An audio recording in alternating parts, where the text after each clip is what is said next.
को मैं यूसुफ हूँ। आपको पता है आज कौन सा दिन है? आज 14 अगस्त है। मैं तरफ से आप सबको जश्न-ए-आज़ादी मुबारक। तो मैंने ग्रीन पत्ता भी पहना, बैज भी और व्हाइट कपड़े भी और नीचे खेरियां भी। अच्छा मुझे क्या करने के बताना मैं कैसा लग रहा हूँ। दोस्तों देखो मैं रेडी हो गया। देखो मौसम कितना अच्छा है, बारिश आने की है। तो हम मेरे भाई मेरे पास आ गए। हम दोनों ने व्हाइट कपड़े पहने, उनके नीचे खेलियां भी, बैग भी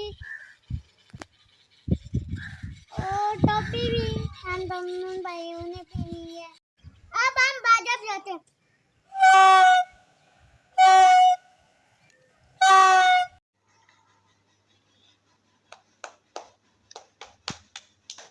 Happy birthday to Pakistan.